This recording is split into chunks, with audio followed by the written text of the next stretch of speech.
Shalom para todos. Como estão vocês? Paz para todos. Bom, sejam bem-vindos. Esta é a lição número 3. Nós observamos que na lição número 2, em duas partes, nós dissertamos sucintamente, de forma já introdutória, sobre a linguagem oculta que existe dentro das Escrituras, né? A qual nenhuma tradução conseguiu fazer jus, a qual nenhuma tradução conseguiu transmitir aos leitores a esse conteúdo, esse bojo, esse segredo que vem sendo passado durante milênios, durante séculos, né, que é justamente chamado de a tradição oral. A tradição oral é basicamente a Cabala. Nós iremos observar o que significa Masorá, o que significaram os masoretas no sexto século, né, os eruditos, né, cabalistas que reescreveram a codificação da Bíblia, né, para ocultar e para revelar significado para aquelas pessoas que estivessem capacitadas para entender. Nós vamos observar como a tradição judaica preservou esse conhecimento de forma magistral durante tanto tempo, e vamos observar também quem foram os maiores nomes nessa tradição, né? Com destaque especial para Maimônides, né? Um grande filósofo, né? O guia para os perplexos, né? O que ele queria indicar com esse tratado. Então vamos observar como a filosofia caminha de braços dados com este conhecimento, né? E como as religiões dissociaram a filosofia da interpretação hermenêutica, isso causou alguns problemas. Então, vamos observar qual o fundo histórico, de fato, antropológico, histórico, filosófico por trás desse conhecimento, para assim podermos ter um conhecimento mais acertado, um conhecimento mais definido, mais claro. Vamos observar a participação dos hebraístas, principalmente da Alemanha, né, como Julius Wellhausen, como que esses linguistas conseguiram decifrar e entender coisas que a maioria das pessoas não tiveram acesso. E vamos ver principalmente a participação da escola de Tübingen, na Alemanha, quem foram os principais pensadores e como essa escola nos ajudou a enfrentarmos o grande dilema da interpretação hebraica.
Shalom, pessoal.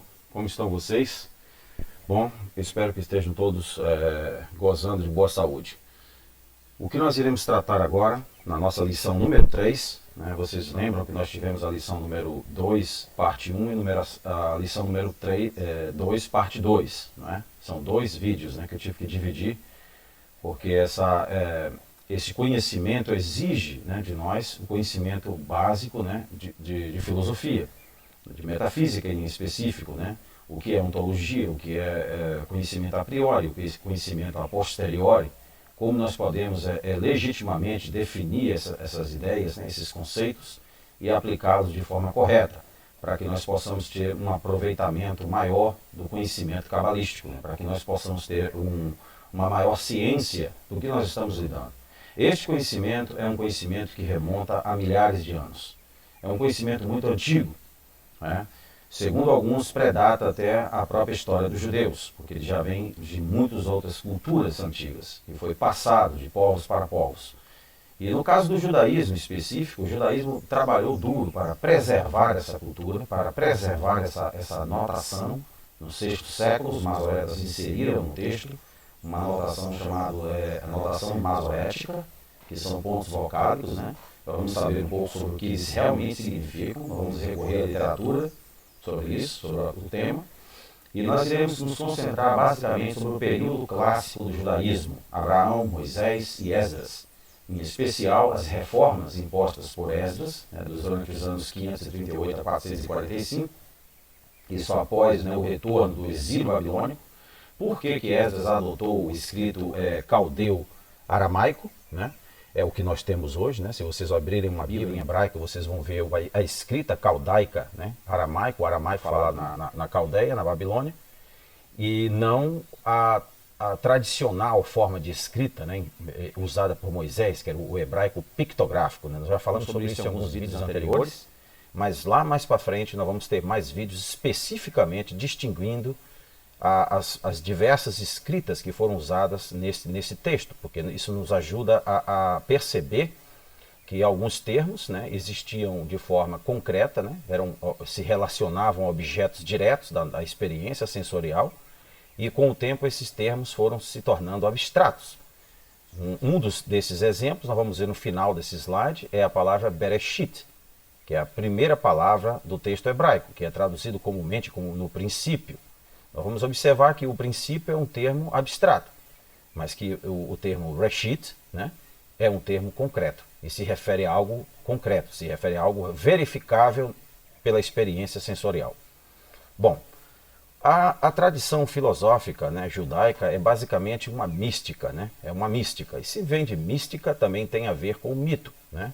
Tem uma mitologia, né, que é relatada no texto.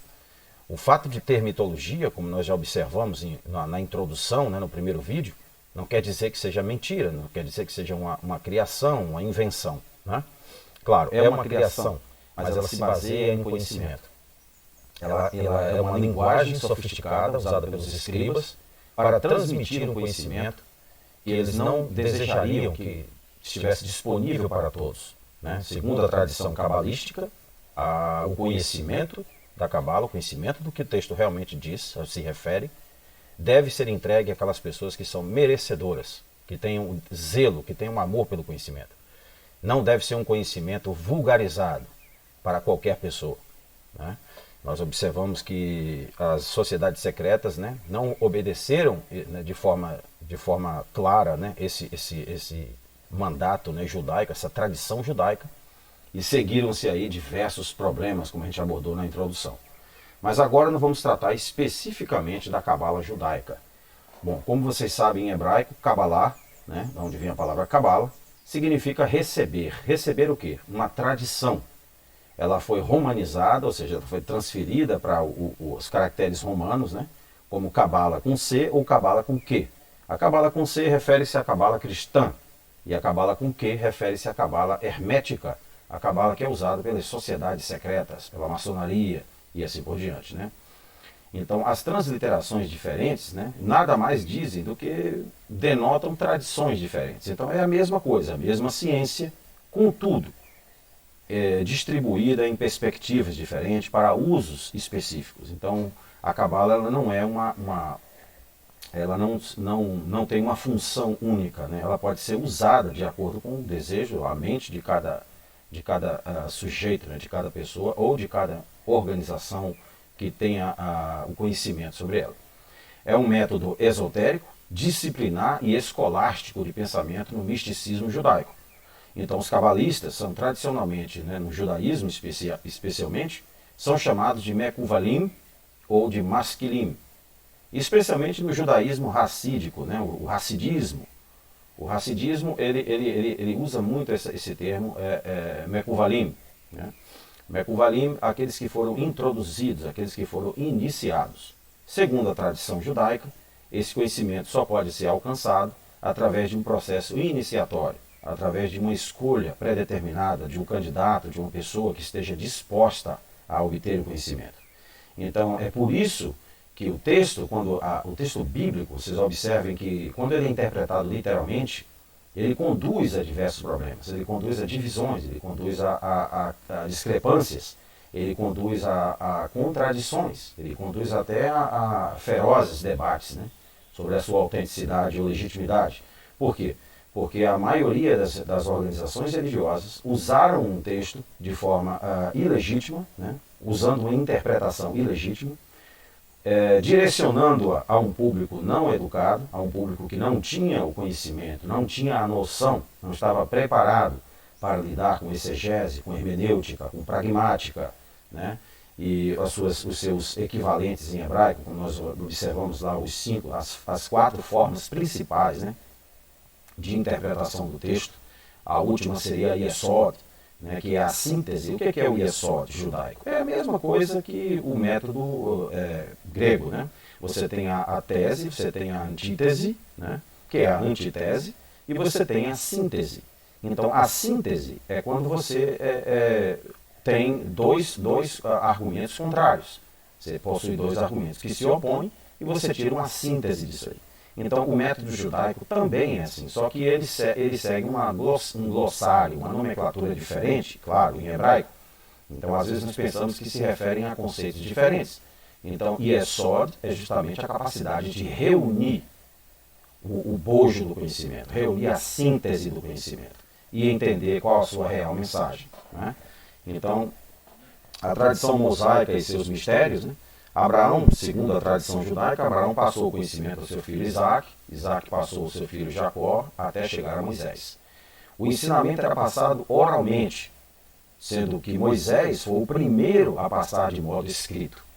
Só que vocês observam, mais à frente nós vamos observar no período de Esdras, no período do retorno babilônico, que o texto não poderia ser compreendido apenas por se ler, né, apenas por lê-lo. Né? Nós teríamos que ter algo mais, nós teríamos que ter mecanismos de interpretação, nós teríamos que ter uma metodologia para entender o que de fato o texto se refere. Então, as definições do que é a Cabala variam de acordo com as tradições e objetivos daqueles que a seguem, e a partir de sua origem religiosa. Como parte integrante do judaísmo, da sua posterior ramificação, a Cabala cristã, também na Nova Era, e suas adaptações sincréticas ocultistas. Então, como nós observamos, se distribuiu em 3 ramificações, né? A ramificação judaica, a cristã e a hermética. Não é isso? A hermética se refere às sociedades secretas. Então, a Cabala é um conjunto de ensinamentos comumente sendo referidos como esotéricos. Então, nós sabemos que exotérico, né, com X, refere-se a ensinos externos, ensinos literais, né? Ensinamentos que são expostos de forma clara. Enquanto que os esotéricos, com S, se referem a algo oculto, a algo gnóstico, a algo de uma relação que não deve ser exposta publicamente. Isso nós sabemos muito bem porque que Jesus Cristo usava parábolas e alegorias, né, usava de linguagem simbólica, né, de ilustrações, né, personificações, para tentar explicar aquilo que não se poderia explicar de forma aberta. Então, ela é basicamente uma tradição esotérica.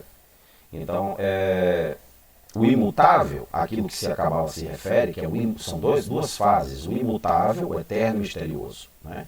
O Ein Sof, que é o sem limites, e o Ain, que é o nada. Então, ela se refere a esses 2 conceitos. Ela se refere ao fato de que o nosso universo é sem limites e também se refere ao conceito de nada. Então, esses 2 conceitos foram mal usados pela ciência, foram mal esclarecidos pela ciência, né? Aquela história de que porque o tudo pode surgir do nada, como é possível? Então, a Cabala explica esse conceito da sua própria forma, da sua própria natureza. Esse termo Ain, quando é usado no sentido de não haver possibilidade de compreensão da sua origem ou da sua essência, nós temos em hebraico a palavra Asmut, ou asmos, né? Vocês observem que o pão, né, que era partilhado entre os judeus durante o período de Moisés, era chamado de pão asmo. O que significa o pão asmo? Aquele pão que tem a sua essência preservada, aquele pão que não foi acrescentado nenhum tipo de química, nenhum tipo de condicional que fizesse com que ele se transformasse, né? Os pães não levedados, vocês devem se lembrar disso. Então a palavra para isso é asmut. Mut, como vocês sabem, é o radical, é a palavra que origina o conceito de mutação. É o que acontece após a morte, segundo a Cabala. Então, asmut significa aquilo que não muta, aquilo que não se transforma, aquilo que não sofre alteração. Essa é a palavra em hebraico usada para descrever essa realidade imutável, né? Então, a Cabala não se refere a um ser personificado, antropomórfico, né, como nós conhecemos na tradição cristã. A Cabala se refere a esferas de existência. Isso. A Cabala não se refere a um ser único, né? Ela tem uma linguagem que nos direciona a esferas de existência, a dimensões de existência, dimensões de consciência. E segundo os cabalistas, essas dimensões estão dentro de nós e podem ser acionadas, podem ser despertadas segundo a metodologia cabalística. Então, vamos observar o exemplo à frente de Abulafia. Vamos saber como Abulafia se relacionou com esse conhecimento e a metodologia que ele usou de meditação. Então, para os judeus, esse é visto como o oculto ou o proibido, né? A única percepção que temos é através dos nossos sentidos em relação à sua vontade, o outorgamento, e o universo mortal e finito, sua criação ou o desejo de receber. Então, você tem dois pontos de ligação. Você tem o ponto positivo e negativo. Você tem o outorgamento, aquele que dá, aquele que concede a vida, a luz, o alimento, né, o ar, aquele que presenteia você com toda a beleza da natureza. E você tem do outro lado o receptor, né, que é o desejo de receber. Quando essas duas relações elas se confluem, quando essas duas relações elas se unificam e elas entendem o objetivo uma e da outra, então ocorre a chamada iluminação. Ocorre aquilo que a Cabala diz que é o fim de toda a existência.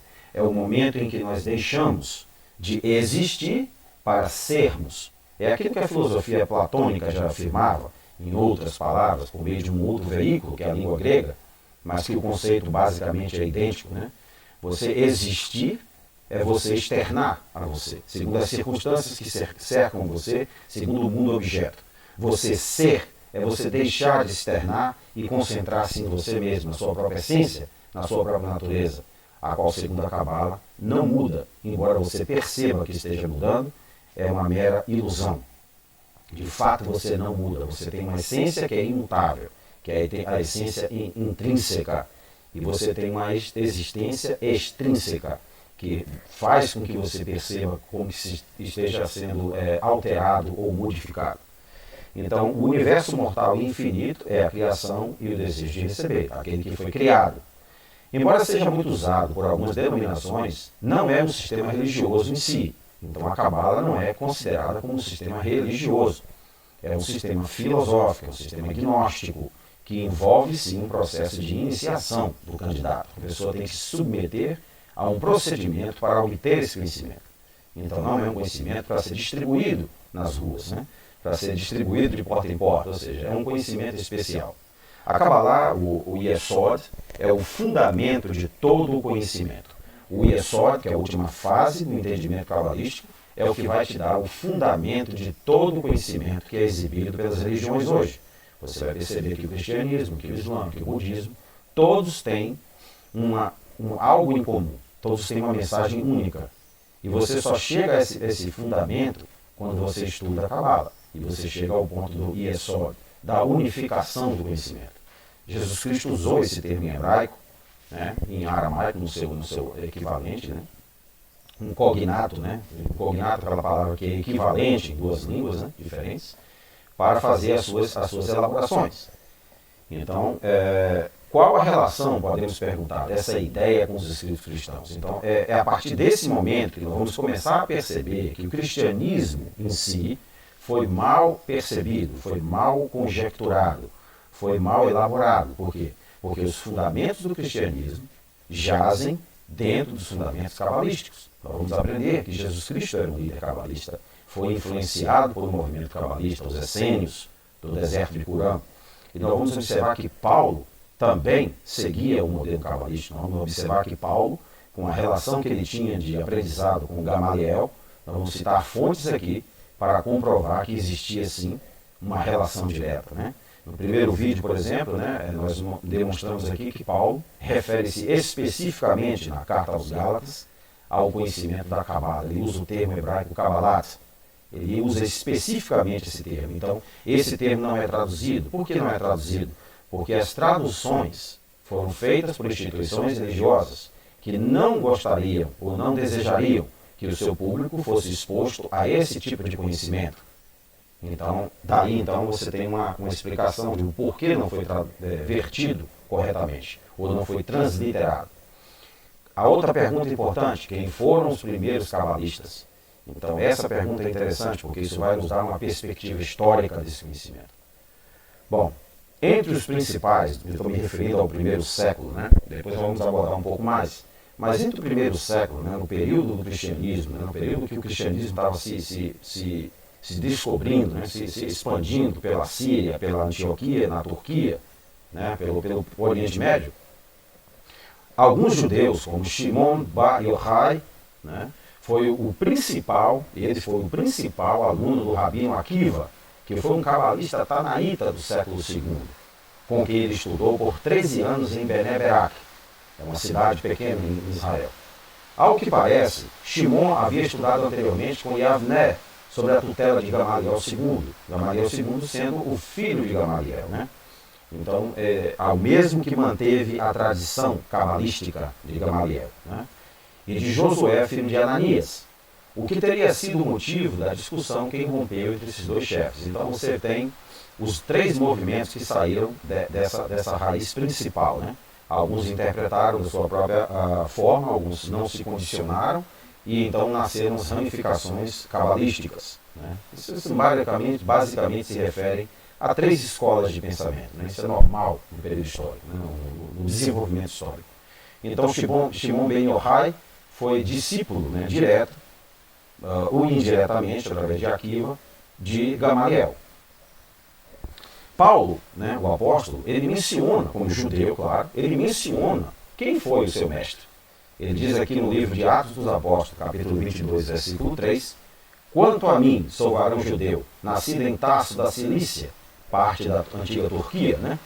Mas criado nesta cidade aos pés de Gamaliel, instruído conforme a verdade da lei dos nossos pais, zeloso para com as tradições, né? Então, você observe que Paulo aqui confessa, né, claramente no livro de Atos, que ele seguiu a escola tanaíta, ele seguiu a escola de Gamaliel. Ou seja, a interpretação que Paulo nos fornece do texto hebraico é uma interpretação alegórica, é uma interpretação que não visa ser literal, ela não visa ser algo que deve ser interpretado ao pé da letra. Ou seja, vocês observaram nos vídeos anteriores, na lição 2, que eu citei referências, né, sobre o fato de que Paulo interpretava alegoricamente o texto. Então isso deve nos dizer muito, isso deve nos informar bastante sobre a própria natureza do cristianismo do primeiro século. Seria o cristianismo um movimento gnóstico ou seria o cristianismo uma mera igreja, uma mera religião? Então vamos aprender que não. Vamos aprender que o cristianismo tem muito mais na sua natureza essencial do que nos foi passado.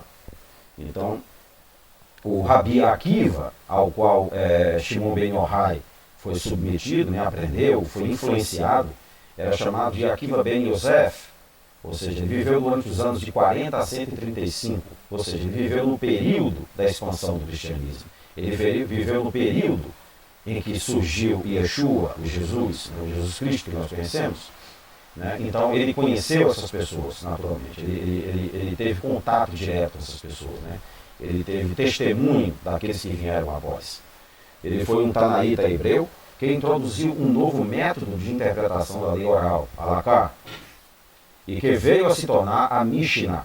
A Mishnah judaica é basicamente a Cabala, é basicamente a tradição oral judaica que foi posta em forma escrita. né, ela transmite aos iniciados a tradição, a forma, a perspectiva dos antigos escribas, dos antigos rabis, né, quanto à interpretação do texto. Quais são os critérios, né, e a tradição de vários pensadores do judaísmo durante essa vasta história do judaísmo. Mas devido à falta de aparato histórico, o seu nome virou assunto de inúmeras lendas populares, né? Porque, claro, isso tem 2000 anos, né? Então, não seria fácil reconstruir essa história. Uma delas, a do pomar, né? Do paraíso, que apesar de rica em quantidade de material proporcionado pela literatura rabínica e o retrato do homem por quase 2000 anos, traçou um caminho do rabinato que ainda é incompleto, ou seja, não se tem todo o acervo, né? Com certeza esse acervo se encontra perdido, né? Cabe à arqueologia ressuscitar isso aí, né? O Estado de Israel hoje está investindo bastante em um trabalho arqueológico maravilhoso para restaurar esse legado antigo. Então, vocês observem que a tradição tanaíta é a tradição que vem de Gamaliel, é a tradição que vem de Shimon ben Yochai e que vem também de Akiva, né? Ben Akiva. Então, Tanaim é um termo usado para designar os sábios rabínicos, né? Os sábios rabis que existiam, cujas entre 30 a 200, né? do primeiro século, cujas interpretações estão registradas na Mishnah. Então, a Mishnah judaica é onde está registrado todo esse legado de interpretação, né? A Mishnah conserva todo o critério que era usado pelos antigos sábios. Então, é muito bom para quem estuda a literatura bíblica, é muito bom para quem estuda a literatura cristã, saber da origem, né, do cristianismo, né, dos pontos em comuns que existem entre o judaísmo e o cristianismo, né, como filosofia. O período tanaítico também é chamado de período mishnaítico, sendo posterior a dois outros movimentos, que são os Zugotes, anterior aos Amoraim. Então, esse fato nos revela algo importante, porque o apóstolo Paulo, como nós vimos, foi um seguidor de Gamaliel, então, portanto, ele era um tanaíta, ele tinha uma orientação, ele tinha uma perspectiva tanaíta. Você observe que Paulo não é por nada que ele escreveu a maior parte do Novo Testamento, né? Nós vemos que ali no livro de Atos, Cristo diz que Paulo seria um instrumento, né? um vaso escolhido para levar o meu nome às nações. Por que essa predileção pelo apóstolo Paulo? Porque Paulo tinha, sim, um conhecimento que se coadunava, que se assemelhava ao movimento tanaíta, promovido por Gamaliel, né, o grande rabi.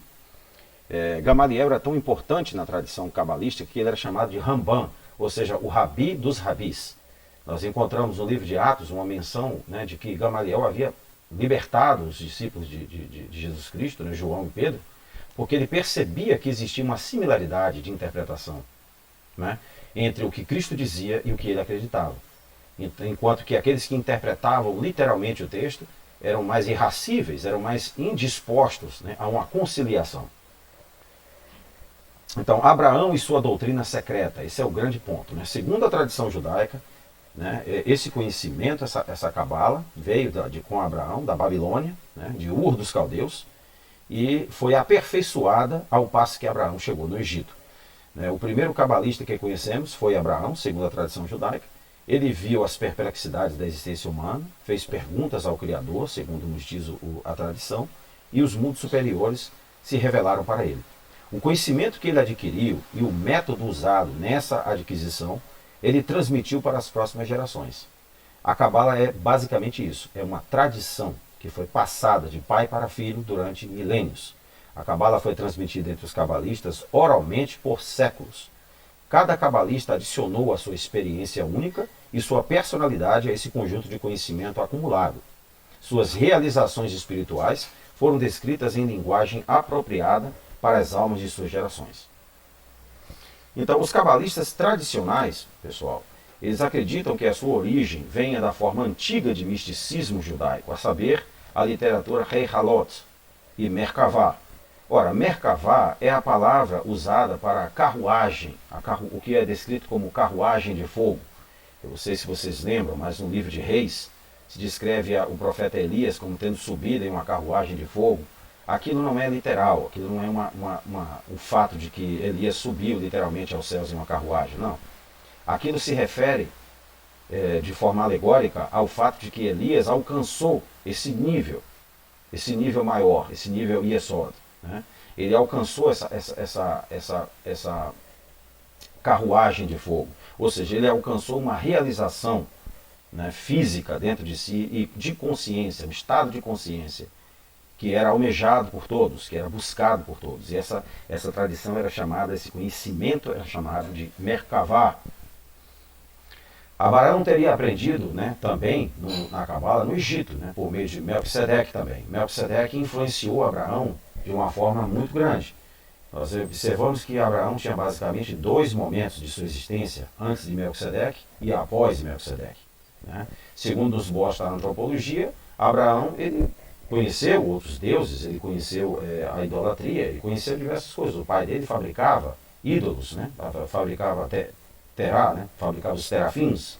Mas após ele conhecer Melquisedeque, foi-lhe passado um conhecimento, uma forma de interpretação esotérica, uma forma de interpretação mais subliminar, mais apercebida da realidade superior, né? Uma forma em que, como foi descrito na introdução desse curso, né, nos revela um conhecimento que não está perceptível puramente aos 5 sentidos. Nós observamos nas lições 2, né, na lição 2, parte 1, parte 2, que a ciência, né, contemporânea tenta empurrar em nós, tenta nos convencer de que nós só poderemos adquirir conhecimento através da experiência sensorial. E isso não é verdade. Nós observamos lá os argumentos pró e contra. Nós observamos que nós temos dois fundamentos básicos de conhecimento, né, de epistemologia, né, que forma nosso conhecimento, que é a experiência sensorial e também, que é o conhecimento a posteriori, e também o conhecimento a priori, que é o conhecimento axiomático. Então nós não podemos extirpar um do outro, nós não podemos dividir esses 2 aspectos do conhecimento, da epistemologia, porque se nós o fizermos, nós iremos ter uma percepção incompleta da realidade.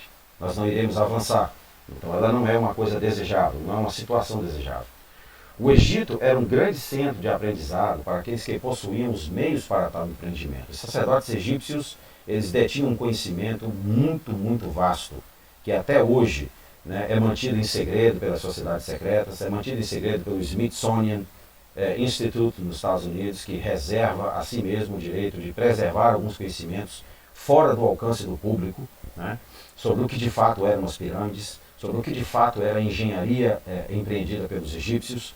Os egípcios tinham um conhecimento muito vasto de astronomia, então tudo isso não nos foi passado, né? Nos foi passado uma mentalidade, vamos dizer assim, primitiva, né, sobre os egípcios, né?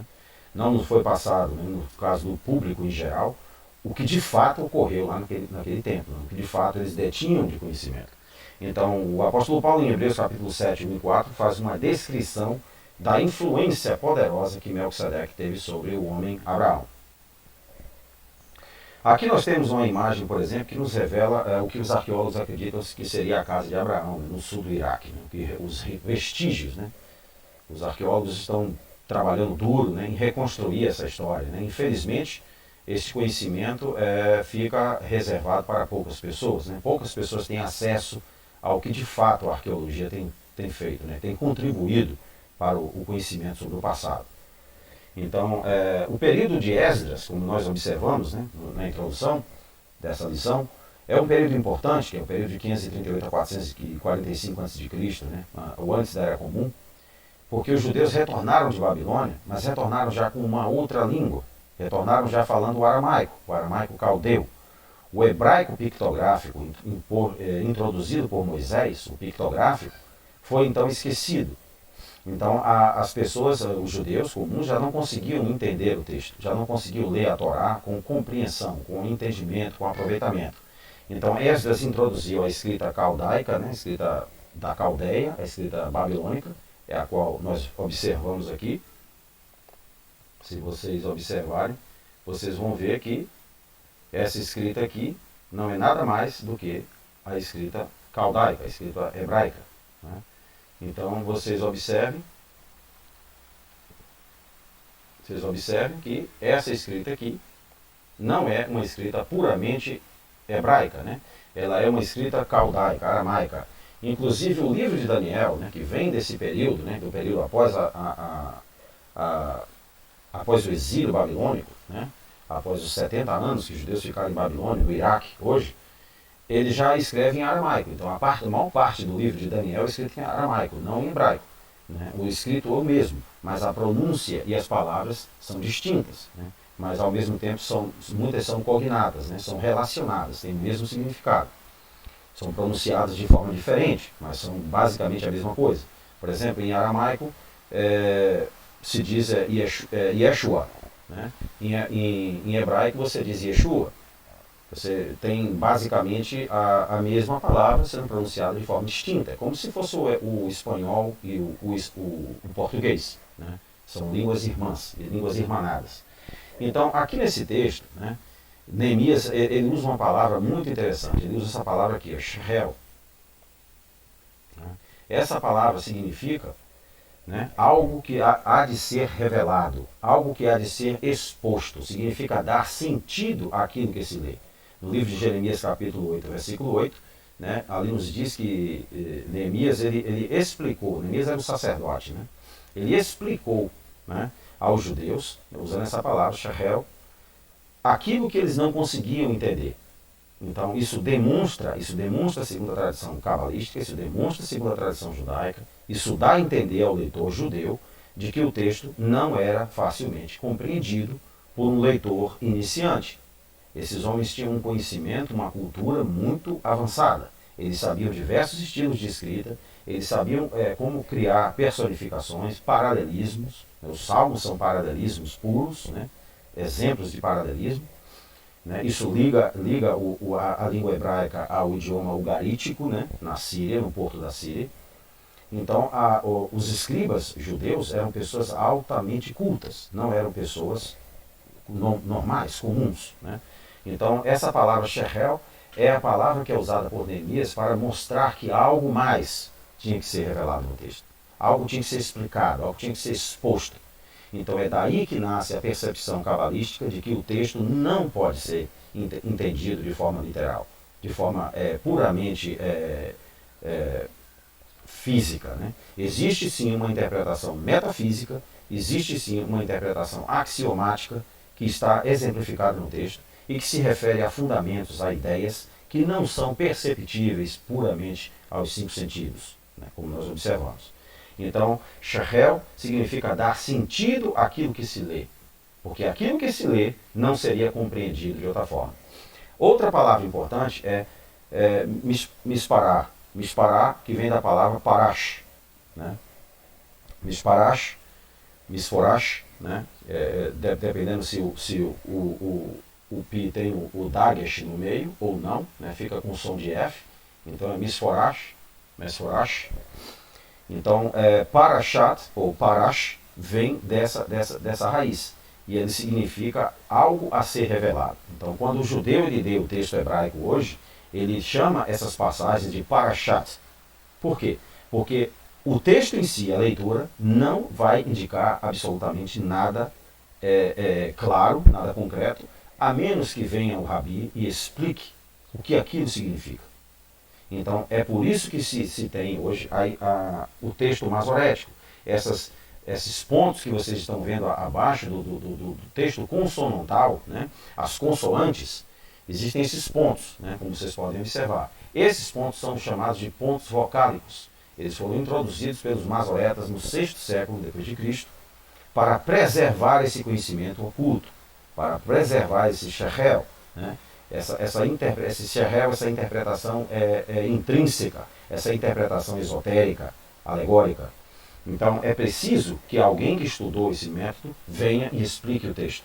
Então, quão errado, quão desencaminhador seria da nossa parte pegarmos uma tradução desse texto, seja em português, seja em inglês, e acharmos, né, arrogantemente que nós estamos entendendo alguma coisa. Fica muito difícil.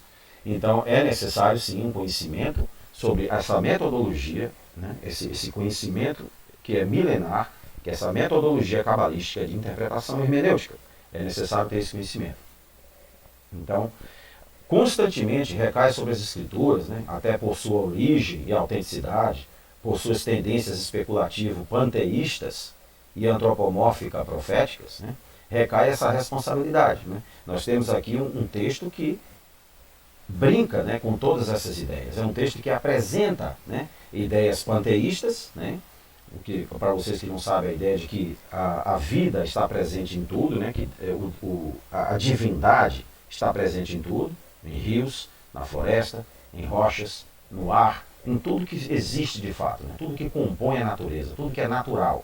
Ele é vivo e ele interage conosco. Então, essa é a ideia panteísta. E antropomórfica no sentido de que, às vezes, o texto se refere de forma personificada, né? Usa uma linguagem chamada personificação, para falar de coisas inanimadas, né? De coisas axiomáticas, de ideias, de princípios, como se fossem seres humanos. Daí foi que nasceu a idolatria. Daí foi que nasceu a noção de criar-se uma imagem, né? Que chama-se ídolo, ídolon, em grego, da onde vem a palavra ídolo, que é uma imagem, uma representação de uma ideia. Então, os antigos, né, os antigos povos, principalmente no Oriente Médio, eles interpretavam tudo de forma geométrica. Então, a Cabala, a Bíblia, possui uma mentalidade geométrica de noções, de proporções matemáticas, entendeu? De círculo, de triângulo e assim por diante, de retas, né? Por quê? Porque esse conhecimento, né, ele foi preservado usando-se todas essas linguagens. Então, quando você lê, você tende a achar que você está se referindo necessariamente a uma pessoa. Na verdade, você está se referindo a um princípio, como disse lá no passado, né, no início. Você está se referindo a um estado de consciência, a uma esfera de existência que está acessível em você. Contudo, você não consegue realizar essa potencialidade. Né?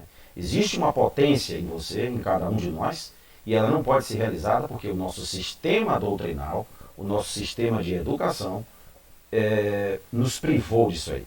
Né? O nosso conhecimento vem de um sistema que não visa nos revelar, não visa o nosso avanço, visa sim nos deter, visa nos atrasar. Isso já foi exposto na lição 2. Então, enquanto o misticismo em geral e a expressão do sentimento religioso mais intenso, onde a razão permanece adormecida, o misticismo judaico é essencialmente uma tentativa de harmonizar a razão universal com as escrituras. E a interpretação alegórica dos escritos bíblicos pelos alexandrinos, né, que são judeus de Alexandria, entre eles Filo, né, Filo foi aquele que compôs, né, as obras, a interpretação alegórica do texto, né, aquele que elabora sobre isso. Então vamos observar mais detalhes sobre eles mais à frente, as aulas à frente.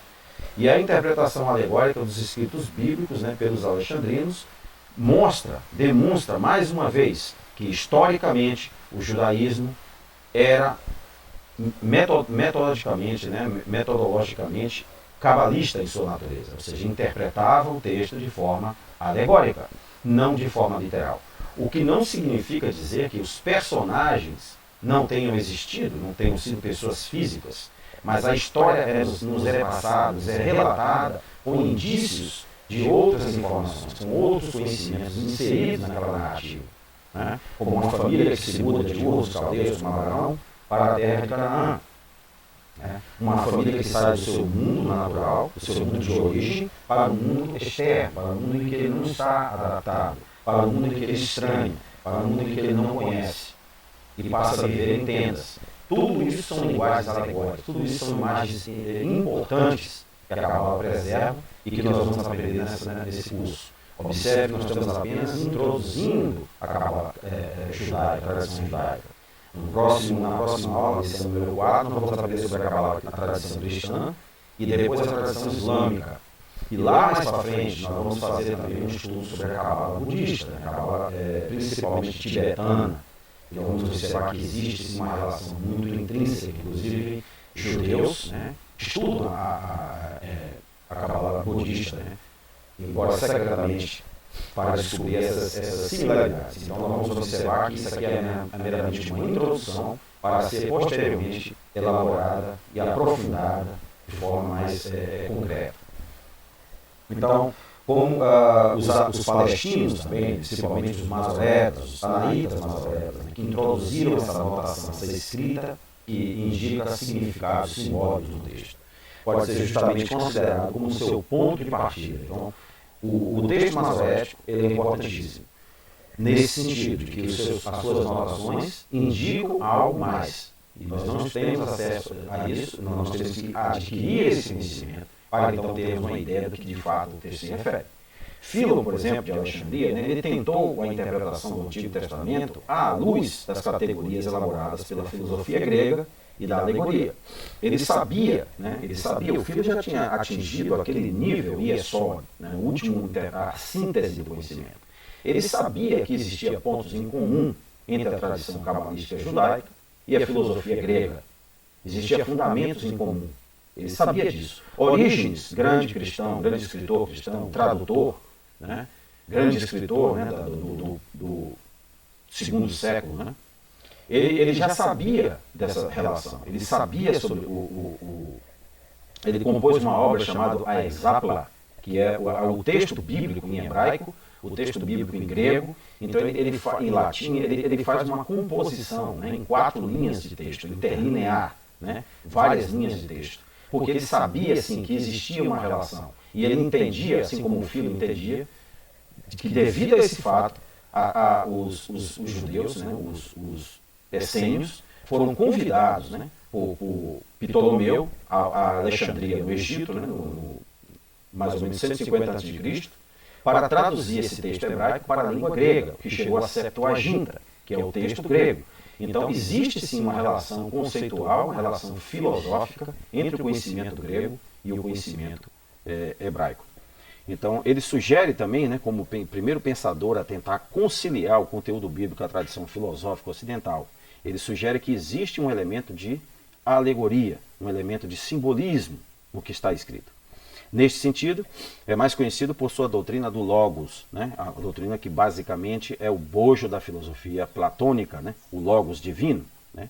Aquele conhecimento que está em nós e que nós não nos apercebemos, aquele conhecimento que o mundo externo tenta obstruir, aquele conhecimento que é abafado a todo instante, né? Nós sofremos uma lavagem cerebral, nós observamos lá no final da lição 2, na parte 2, que o sistema tenta de forma subliminar suprimir o conhecimento que está em você. Por que isso é feito? Poucas pessoas se perguntam, mas essa é uma pergunta que nós deveríamos fazer constantemente. Por que eles tentam constantemente suprimir algo que está em você? Porque eles sabem que existe algo que, se for revelado, que se for permitido, vai desenvolver a cada um de nós a um nível muito maior de percepção, um nível de consciência muito mais avançado. Nós estamos basicamente ainda no nível primário, né? Nós estamos ainda na caverna de Platão, segundo diria Filo, por exemplo, né? Então, sobre a qual ainda se encontram, né, à espera de soluções em inúmeras controvérsias, ou seja, é um diálogo filosófico que está em andamento há milhares de anos. Então, se nós quisermos participar desse diálogo, nós temos que estudar, nós temos que ler essa literatura, nós temos que adquirir conhecimentos fundamentais, básicos, como nós estamos adquirindo agora. E lá para os vídeos 10 em diante, né, que nós teremos 25 aulas, né, 25 lições, nós vamos então aprofundar o nosso conhecimento nos exemplos claros na Escritura, que são meramente simbólicos, ou que se referem a realidades que nós não estamos apercebidos. Então, Filo de Alexandria, por volta de 20 a.C. a 50, eles nos informam sobre Moisés. Ele fala o seguinte, ó: mas Moisés, que tendo desde cedo alcançado o cume da filosofia e que tinha aprendido os oráculos de Deus, os mais importantes e numerosos princípios da natureza, ó, isso envolve claramente, vou fazer aqui um adendo, né? Isso envolve claramente física, biologia, química, geometria, principalmente a geometria, né, que é a matemática aplicada às formas, né, os conceitos, as ideias axiomáticas, né? Bem como estava percebido de que em tudo havia uma coisa ativa, uma causa ativa, melhor dizendo, e um sujeito passivo. Enquanto o sujeito passivo é algo inanimado e incapaz de movimento por qualquer poder intrínseco em si mesmo. Então observe, Filo diz claramente que no mundo que nós vivemos existe o sujeito ativo e o sujeito passivo. Existe o sujeito que detém a noção a priori e aquele que detém o conhecimento a posteriori. Então existem essas duas relações, esse dualismo, né, de conhecimento. Esse dualismo, eu poderia dizer assim, esse dualismo epistemológico. Né? Existem essas duas faces do conhecimento que têm que ser conciliadas, que nós temos que sintetizar. Se nós não sintetizarmos os dois, nós teremos um conhecimento parcial, insatisfatório. Então Philo diz claramente que existia essas duas possibilidades, e que a mente ativa, a mente conceitual, a mente que dominava a linguagem axiomática, seria aquela que criaria nesse mundo a sua própria realidade.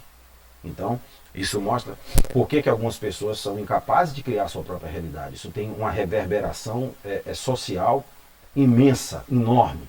Não sei se vocês percebem, mas isso é muito importante. Bom, o interessante é que o que nos é relatado por Philo em Alexandria, né, é também corroborado no Novo Testamento. O livro de Atos, por exemplo, né, Atos capítulo 7, versículo 22, diz o seguinte: e Moisés foi instruído em toda a ciência dos egípcios e era poderoso em suas palavras e obras. Então observe que Philo dizia que ele havia aprendido com os egípcios a filosofia e os fundamentos da natureza, que são as ciências exatas. E aqui no livro de Atos 7, versículo 22, o Novo Testamento nos corrobora exatamente a mesma coisa. Estevão, né, antes de ser executado, fez essa declaração aí que vocês estão vendo. Ele foi instruído em toda a ciência dos egípcios. Olha, gente, toda a ciência dos egípcios envolve um conhecimento muito vasto. Envolve um conhecimento muito grande. Como, por exemplo, o conhecimento de descobrir água nas rochas, né? Um conhecimento de como organizar um acampamento geometricamente perfeito, um conhecimento da engenharia egípcia, que era extremamente avançada. Né? Até hoje você vê que as pirâmides conseguem desafiar até a nossa moderna engenharia. Nós não temos a mínima noção como que os egípcios, né, conseguiram colocar 2 milhões de blocos enormes, alguns pesando até 20 toneladas, naquela organização perfeita, alinhada com a constelação de Órion, né, a constelação no universo, perfeitamente alinhada.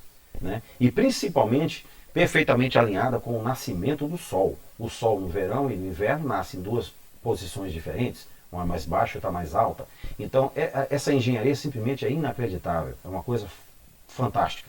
Então o texto diz aí claramente que Moisés detinha esse conhecimento. Então claramente isso nos mostra que existe muito mais no texto do que nós estamos sendo capazes de entender. Nós estamos vivendo num período em que a Bíblia, principalmente a Bíblia hebraica, o Novo Testamento também, estão sendo desacreditados, a tentativa de desacreditar, desabafar. Por quê? Porque é possível que o sistema já tenha descoberto, já tenha percebido que agora as pessoas vão passar para um nível de leitura diferente.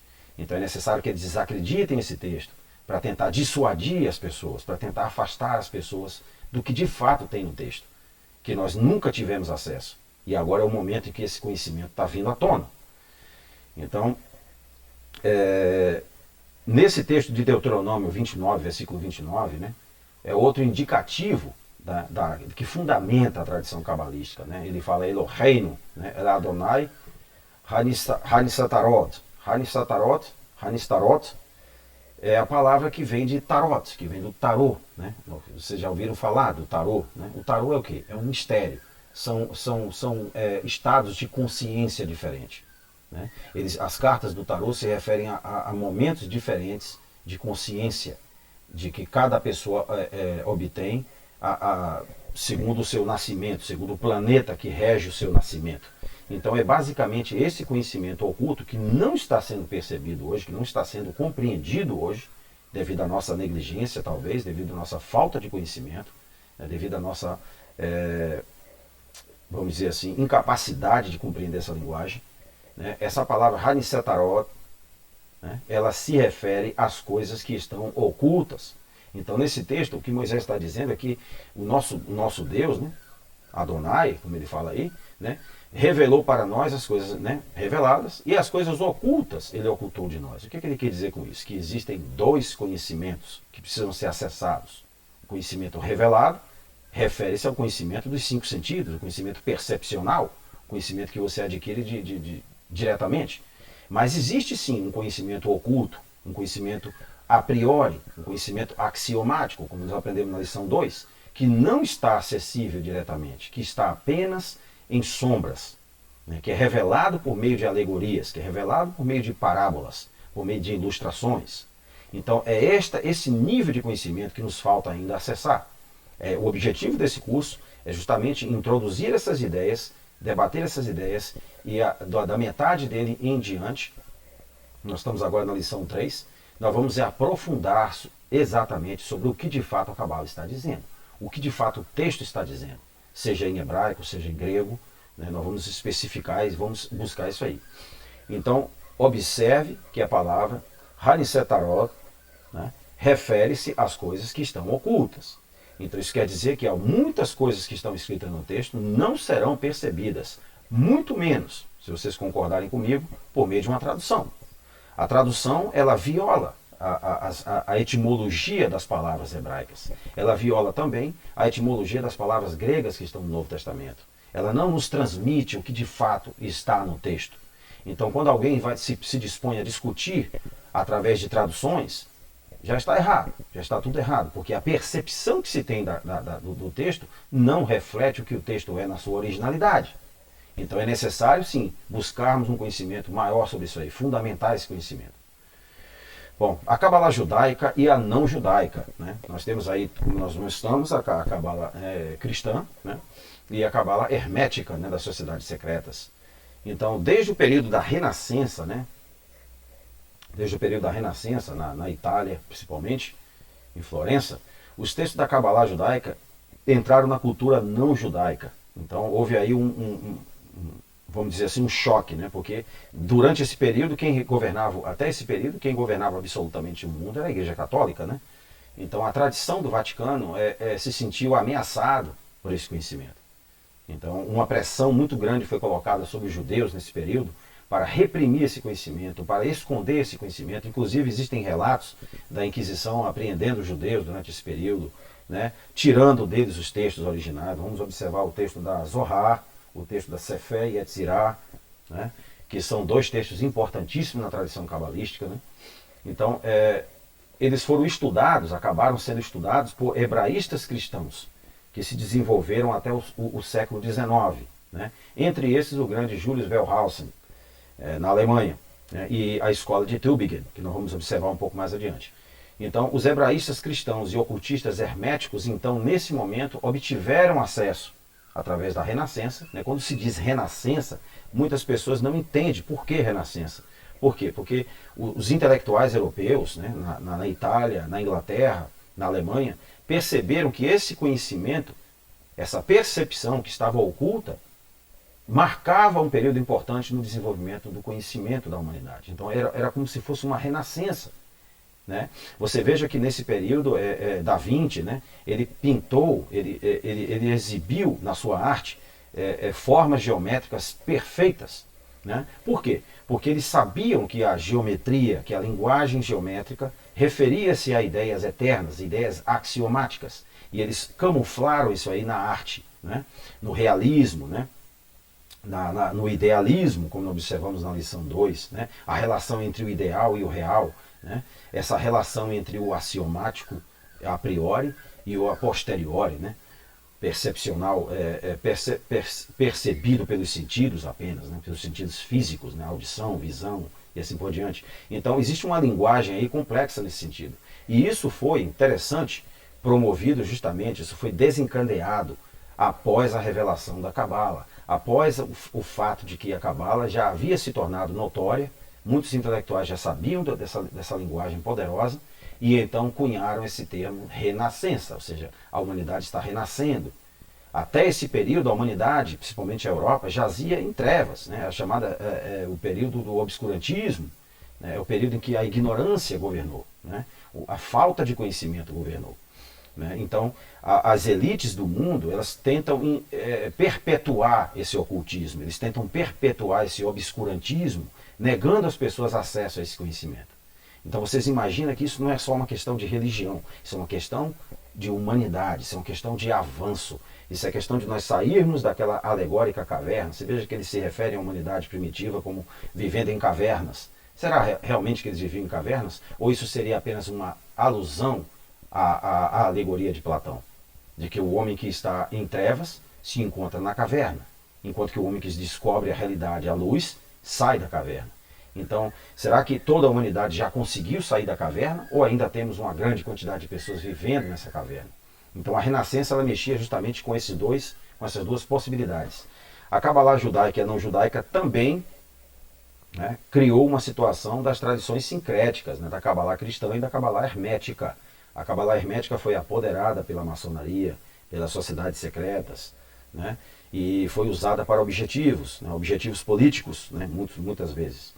Então elas se desenvolveram independentemente da Cabala judaica. A Cabala judaica continuou sendo a sua própria natureza, né? Continuou sendo o seu segredo, né? As suas prerrogativas, enquanto que a Cabala, interpretada pelas sociedades secretas e pelos cristãos, adquiriu dimensões diferentes, adquiriu possibilidades diferentes. Né? Por isso que eu acho importante, né, ter dividido esse curso em 3 cabalas, a cabala judaica, cristã e islâmica, para que a gente possa observar como que esses 3 movimentos se desenvolveram, né, e como que eles estão ao mesmo tempo interrelacionados, né, a sua raiz é a mesma.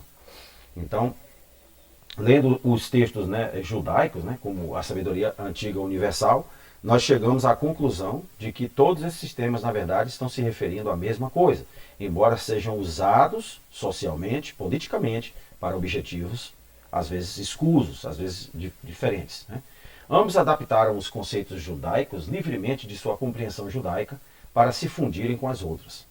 Então, tudo que vocês observam aqui, nessa imagem, por exemplo, né, isso aqui é o quê? É um desenho geométrico. Né?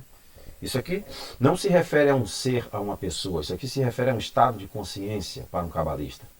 Né? Uma pessoa não educada acharia que o tetagrama, né, nesse quadrado e dentro de um círculo, né, envolve um ser, né, envolve uma pessoa. Para um cabalista, não. Para um cabalista, isso significaria um estado de consciência, um estado de percepção, um estado de existência, que pode estar acessível a nós neste exato momento. Porque, segundo a percepção cabalística, isso é o mais importante, o passado, o presente e o futuro são apenas ilusões.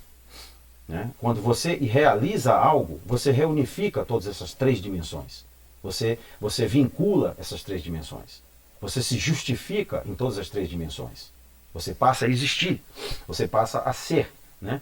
E da existência, né, que é o sofrimento, você vem para o ser, que é a ausência do sofrimento, a ausência da ansiedade, a ausência da ignorância, do temor, do medo, né, e assim por diante. Então a existência ela é sofrida. Por quê? Porque ela é a externalização do que deveria ser internalizado. Então esses conceitos todos estão envolvidos nessa imagem que vocês estão vendo aí. Bom, aqui nós vemos finalmente na visão de Ezequiel, né, o profeta Ezequiel, no capítulo 8, versículo 2, ele dá a primeira cartada, a primeira pista. Né?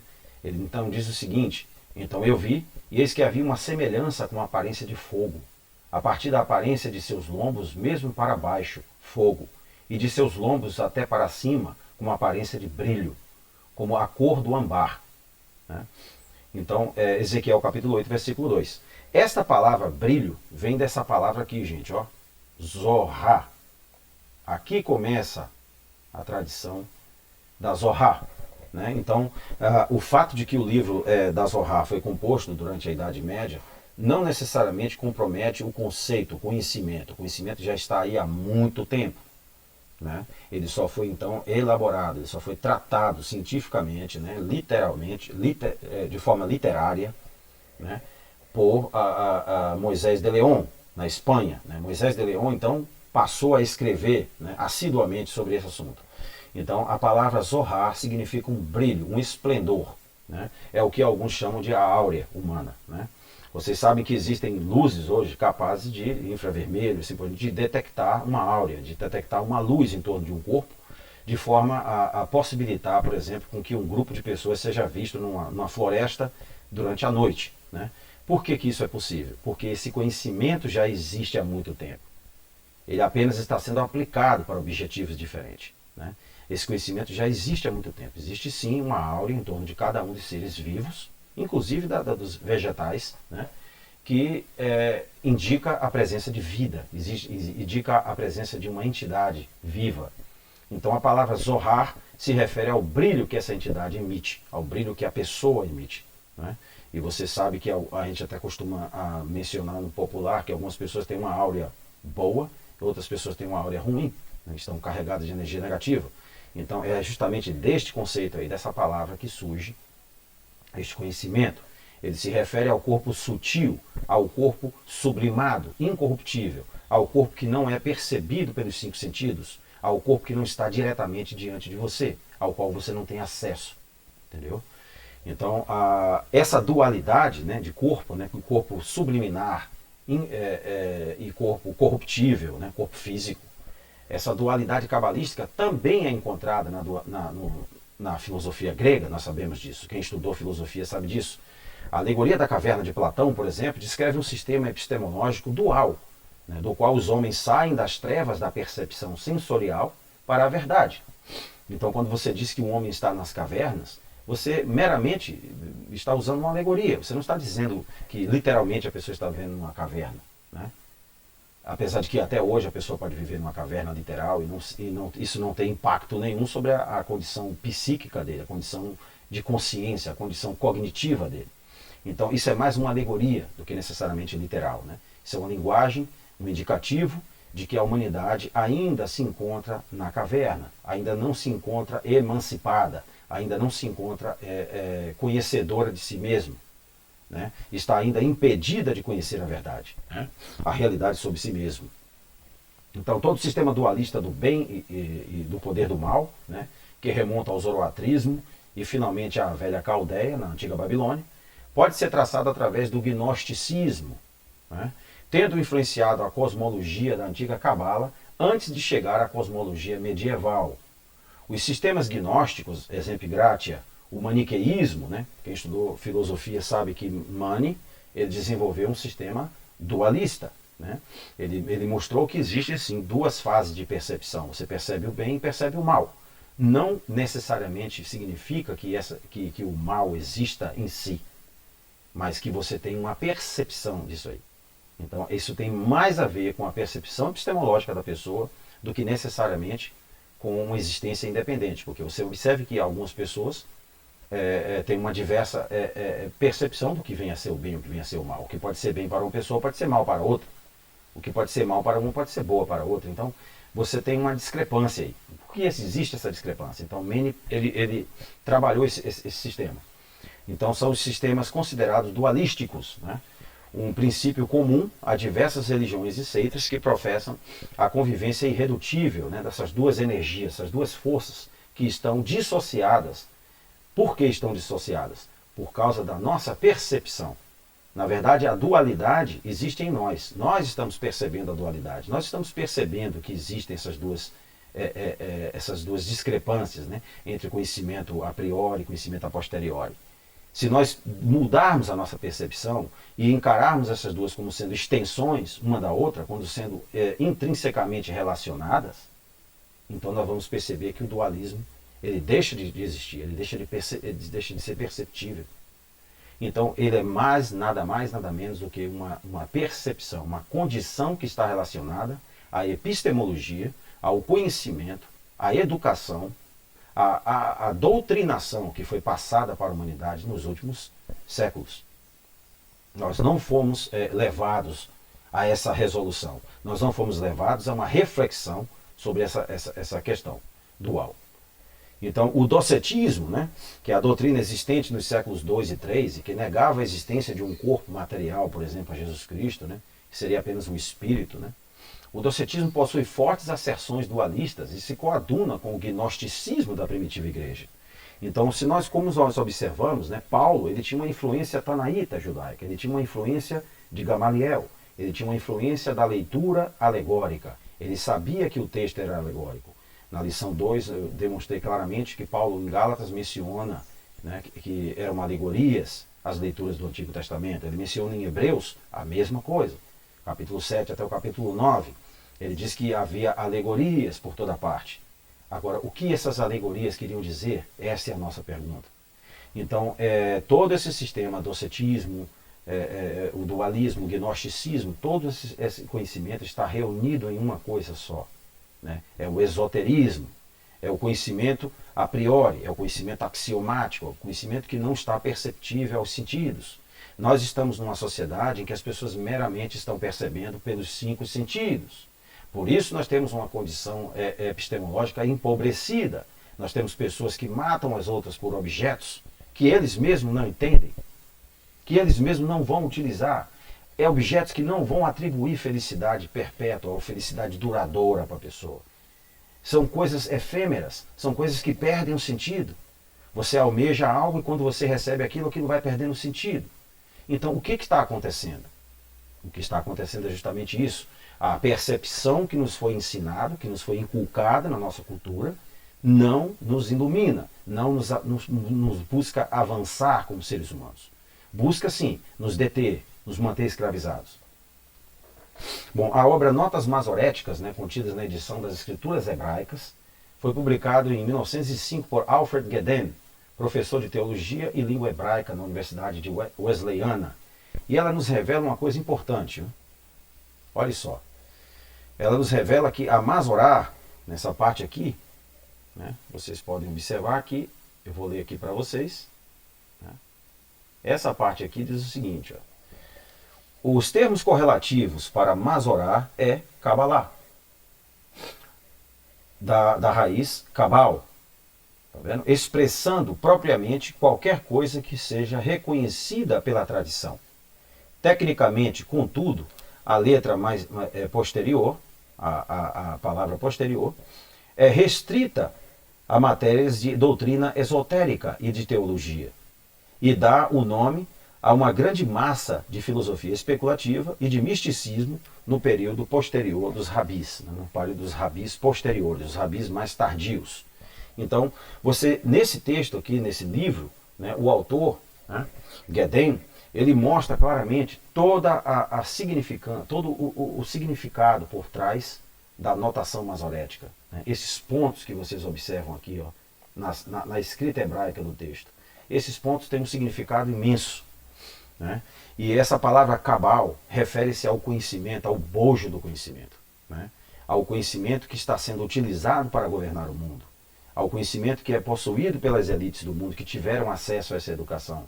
Enquanto que a maioria da vasta humanidade não teve acesso a esse tipo de conhecimento. Eles meramente foram doutrinados no conhecimento a posteriori, no conhecimento percepcional pelos 5 sentidos, no conhecimento empobrecido, limitado, o qual é incapaz de trazer felicidade, incapaz de trazer satisfação à pessoa que o possui.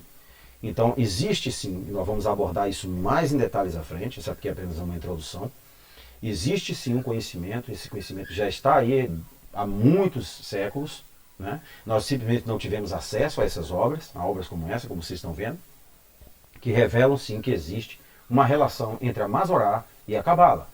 O que esse autor está dizendo é que os masoretas eram sim tanaítas, palestinos, conservadores da tradição cabalística. Então tudo que foi escrito tem que ser considerado dessa perspectiva. Se nós deixarmos a perspectiva cabalística de lado, a linguagem simbólica que está envolvida no texto, e passarmos a interpretar aquele texto literalmente, como as religiões têm feito hoje, as pessoas serão levadas ao que está sendo levado hoje. A religião hoje é completamente um fracasso. As pessoas não conseguem mais se satisfazer com a religião. A religião está perdendo seguidores em todo o mundo. A religião está deixando de ser um apelo às pessoas mais inteligentes, mais racionais. Não porque o texto seja falso, ou porque as histórias mencionadas no Novo Testamento sejam falsas. Não, porque o nosso critério, o critério que nos foi ensinado, está completamente equivocado. Existe algo mais que nós temos que despertar. Então, a enciclopédia judaica também corrobora para nós o que significa a Masorá, ou as notações masoréticas do texto. O sistema de notas críticas da forma externa do texto bíblico. Esse sistema de notas representa o trabalho literário de inumeráveis eruditos, dos quais o princípio sobrecai sobre o período pré-macabeu, o período pré-macabeu até o final, e alcança até o ano 1425, que foi justamente o quê? Quando a Renascença começou, quando o período de renascentismo começou, o período do Império Otomano caiu, e assim por diante. Então, esse período é um período muito importante, porque foi esse período que foi o período mais importante um período em que muitos intelectuais europeus começaram a despertar para o conhecimento real do que a Bíblia estava dizendo, do que o texto hebraico estava dizendo, né? E, consequentemente, entenderam o cristianismo, entenderam o islamismo de uma forma que não foi passada para a maioria da humanidade. A maioria da humanidade está percebendo esses sistemas como sendo discrepâncias, né? Como sendo sistemas não coadunantes, que não são sistemas que se relacionam, são sistemas opostos. E o que isso levou? Levou a guerras, levou a derramamento de sangue, levou a ignorância, preconceito e assim por diante. Então, essa classe que se beneficiou desse período do Renascimento, eles entenderam o que está acontecendo. Mas esse conhecimento não foi passado, até porque as universidades desse período estavam exclusivamente reservadas para a elite. Né? Você tinha que ter muito dinheiro para frequentar a universidade. Sua família tinha que ter estirpe, né? Tinha que ter sangue, tradição, né? Porque senão você não alcançava. Então essa massa da humanidade ficou simplesmente jogada ao léu. Ela ficou extirpada do conhecimento. E nós somos os descendentes dessa geração. Né? Vocês lembram que o Brasil ele foi formado da Península Ibérica, né? A América Latina inteira. Né? Aquela massa de pessoas que foram expulsas da Península Ibérica, né? Vieram parar na América do Sul. Então essa massa de gente toda, né? Ficou excluída desse conhecimento. Claro que nós temos poucas pessoas que obtiveram esse entendimento, mas esse entendimento tem que ser mais trabalhado, mais divulgado.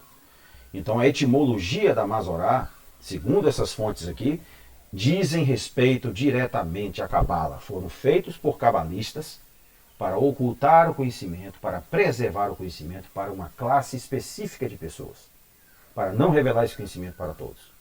E aí, quando as traduções foram feitas desse texto, elas praticamente ignoraram todo esse sistema de compreensão, ignoraram todo esse bojo de conhecimento milenar e passaram a criar um novo sistema, um sistema que praticamente não existe, uma interpretação que não se baseia em conhecimento, que se baseia em especulação, que se baseia em crendice cega, né? Não se baseia em conhecimento. Então, nesse livro aqui, o alfabeto hebraico, né, os alfabetos mágicos de Nigel Pennick, ele diz o seguinte, que os alfabetos hebraico, né, grego e o rúnico, né, dos nórdicos, possuem uma forte orientação mística, encapsulando em si mesmos códigos, observem, e enigmas. O hebraico é fortemente concreto, referindo-se a objetos no mundo real, porém orientado para uma visão metafísica. Então vocês observam como que o texto brinca com essas duas existências, né, com essas duas epistemologias, né, com essas duas faces da mesma epistemologia. Com aquilo que é axiomático, que não pode ser demonstrado, que só pode apenas ser percebido pela inteligência, pela razão, e aquilo que pode ser percebido apenas pelos sentidos. E nós temos que unificar esses dois, nós temos que unir esses dois conhecimentos. Nós temos que unir aquilo que Carl Jung chamou de a mente consciente com a mente inconsciente. Né? E atravessarmos o subconsciente, que é o filtro, aquilo que fica no meio, aquilo que filtra as informações. Né? Como vocês viram, a Arca do Pacto de Moisés é uma exemplificação da nossa mente, do nosso estado de consciência. Ele tem o santo, né? A cortina, né? Primeiro, o santo e o santíssimo separado. Ou seja, todos esses três aspectos se referem. A cortina se refere ao estado de subconsciência, que é o estado em que nós somos programados para viver pelo sistema, através da televisão, da mídia e assim por diante.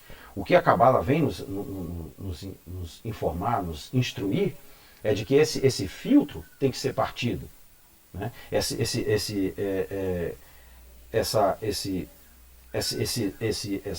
divisão, né, que existe entre a consciência e o inconsciente tem que ser quebrado, de forma que esses dois polos possam se unir. Né?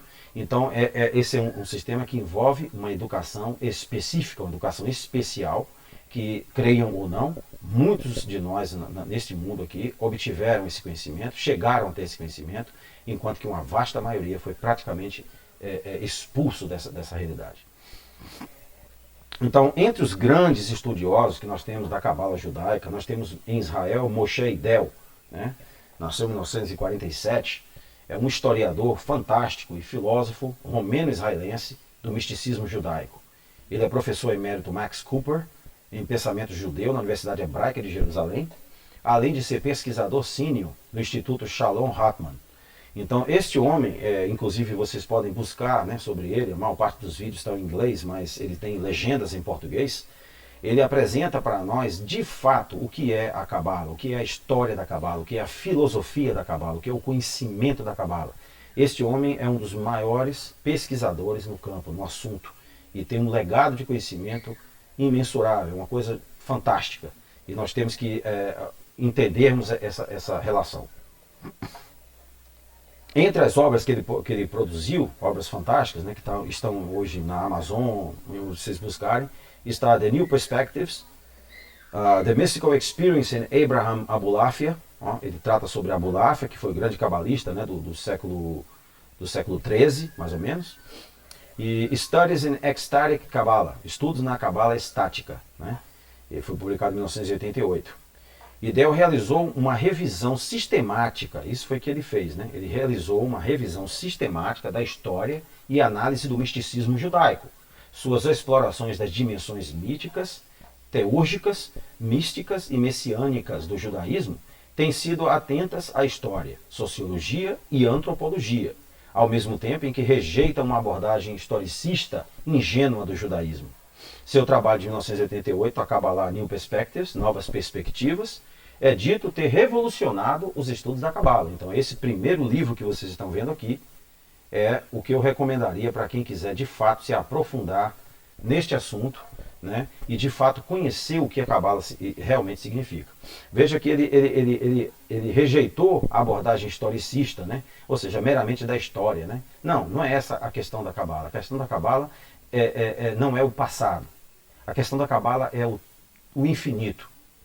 Né? É o atemporal, como disse a vocês. É aquilo que não está conformado ao passado, presente e futuro. O passado, presente e futuro não significa absolutamente nada no conhecimento da Cabala. Por quê? Porque ao passo que você adquire conhecimento, você entra no atemporal. Você já não está restrito ao tempo. Então o tempo não é importante. Então o historicismo aí não é de relevância para o estudante da Cabala, o estudante sério da Cabala. Então, observe que após a introdução da teologia sistemática, né, nas escolas e universidades cristãs, vocês observam que houve um decréscimo de fé, de credulidade entre até os próprios eruditos. Vocês percebem que hoje muitos eruditos hoje cristãos estão abandonando o cristianismo. Por que isso acontece? Porque vocês observam que quando a teologia sistemática, né, que envolve antropologia, envolve filosofia, envolve estudo comparativo, análise crítica do texto, quando esse conhecimento chegou, os nossos eruditos cristãos não estavam preparados para esse tipo de conhecimento. Então isso teve um efeito negativo. Né? Então eles estão abandonando meramente por quê? Devido à sua própria deficiência de entendimento, devido à sua própria falta de conhecimento. Porque a interpretação que foi dada à Bíblia foi uma interpretação equivocada, foi uma interpretação ditada, foi uma ditadura, né? Passaram para nós de forma ditatorial, dogmática. Muitas pessoas foram mortas durante a história. Né? Elas tinham que aderir a um determinado sistema, né, de interpretação. Então você percebe que não foi uma livre escolha. Então quando esse público, que foi forçado a perceber as coisas de forma equivocada, de forma ingênua, né, que é isso que o cristianismo, nos nossos dias, ele não corresponde mais ao cristianismo do primeiro século. O cristianismo do primeiro século era gnóstico, Marcião era gnóstico, Paulo era cabalista, né? Jesus Cristo ensinou princípios cabalistas, princípios gnósticos. Né? Ele não falava tudo sem uma alegoria, sem uma parábola. Por quê? Porque era típico da linguagem cabalística. Então nós não podemos entender esses homens de forma literal. Nós temos que analisá-los no seu próprio contexto. Então, quando nós passamos a ter acesso a outras ferramentas de estudo, a expandir a teologia meramente dogmática, né, primitiva, por uma teologia sistemática, uma teologia mais expansiva, nós então acabamos atirando no próprio pé. Porque nós perdemos a noção do que de fato nós estávamos fazendo. Nós perdemos a fé naquilo que nós estávamos fazendo. Porque nós não tivemos a chance de estudar os textos de acordo com a sua própria versão, de acordo com o seu próprio critério. Nós impomos o nosso critério, né, do século XX, ou do século XIX, do século XXI, num texto que já existe há milhares de anos. E isso simplesmente não deu certo. Então é necessário sim que nós estejamos apercebidos que durante esse período aí, após o renascentismo, né, surgiu uma figura importantíssima no conhecimento, né, da Cabala, né, porque conforme o estudo da Cabala foi aumentando, né, foi se distribuindo entre outros sistemas, a partir do judaísmo, foi para o cristianismo, foi para o islã, foi para o hermetismo, né, sociedades secretas. Então surgiu a necessidade de léxicos, né, porque as pessoas que estavam estudando o hebraico tinham que entender o que os termos queriam dizer. Foi nesse momento que surgiu um grande gramático, lexicógrafo chamado Johannes Burgstorff. Né? O léxico dele está disponível na internet, vocês podem fazer uma busca. Né? É um excelente léxico, inclusive até um pouco caro, porque ele é considerado um dos mais exatos, né? Mais ricos em conhecimento, em definições. E Johannes Burgstorff, ele simplesmente nos deu, né, as pessoas gentias, aos goins, né, como os judeus se referem às pessoas não judias, a possibilidade de estudar a Cabala de frente, né, diretamente em hebraico, porque esses léxicos ajudariam esse conhecimento, ajudariam a decifrar o que estava por trás do texto. E realmente então avançar a partir disso aí, sair daquela doutrina primária, sair daquele conhecimento primitivo, né, superficial, ingênuo sobre o que o texto realmente é. A escola de Tübingen, na Alemanha também, né, ela desempenhou um papel importantíssimo, porque ela deu avanço, né, a esses estudos. Né, ela preservou esses estudos, né, ela pegou esse conhecimento e avançou. E acabou por, né, formar pessoas importantíssimas. Né.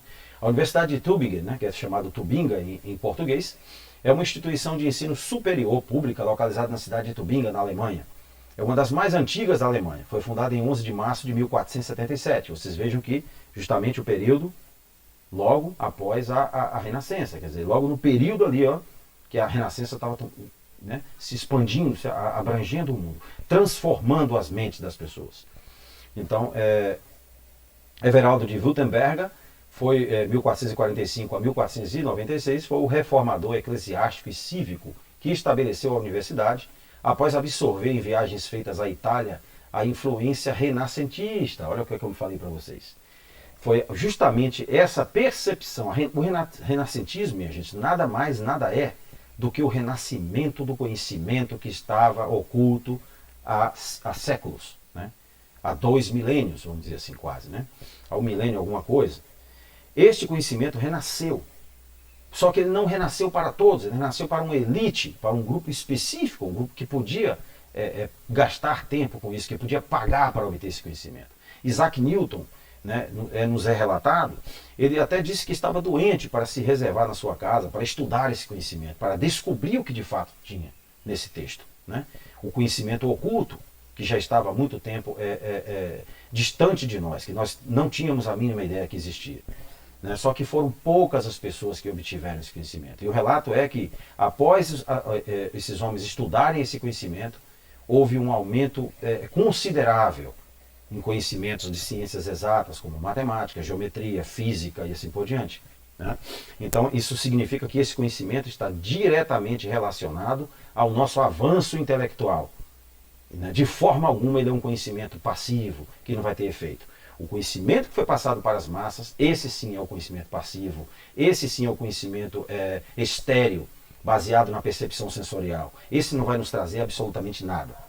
Então, essa universidade é internacionalmente reconhecida por seus cursos de medicina, ciências naturais e de humanidades. Né? E na área de germanística, né? Germanistik em alemão, tem se destacado desde muito tempo como a primeira de todas as universidades alemãs. Então, essa universidade é interessante que vocês pesquisem sobre ela. Ela traz um conhecimento, ela traz um bojo, uma tradição de conhecimento que nasceu no renascentismo, que nasceu da percepção cabalística, nasceu do momento em que a cabala começou a vir à tona. O conhecimento secreto, o conhecimento oculto, a percepção gnóstica, capaz de nos transformar, capaz de mudar a nossa vida, capaz de mudar a nossa experiência nesse mundo, e que foi completamente negada, extirpada da humanidade, da maioria da humanidade. Então, entre os grandes pensadores de orientação aristotélica, vocês viram que Filo, né, ele tinha uma orientação filosófica grega. Maimônides também não fugiu dessa tradição. Né? Maimônides ele nasceu Moisés Ibn Maimon. Ele é autor do Guia para os Perplexos. Né? E o Moré, que é o nome do texto em original, né? Moré, né? Foi completado por Maimônides aos 52 anos. Foi o clímax de sua carreira literária no campo do judaísmo. Depois de ter nos seus trabalhos anteriores sistematizado todas as leis e cerimônias bíblicas e rabínicas e elaborado os 13 artigos de fé em apoio a todo israelita, é obrigado a acreditar, ele mostra no Moré, que o judaísmo é a própria expressão da inteligência humana e que não há nada na escritura, na literatura rabínica, que possa ser irracional.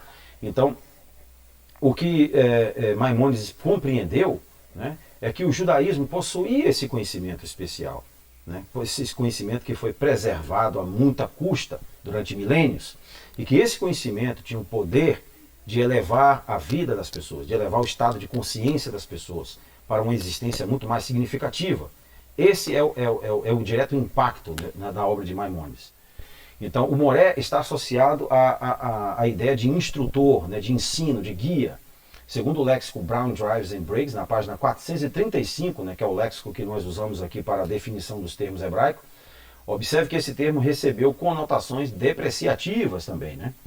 Profetas e instrutores vieram a ser considerados como loucos. Então, a palavra Moré, ela se assemelha, né, à palavra moria, em grego, que significa loucura, né, é usada no Novo Testamento em grego pelo apóstolo Paulo, né, quando ele diz que o evangelho é loucura para os judeus. Né, ele usa a palavra moré, moria, né, que está associado a moré em hebraico.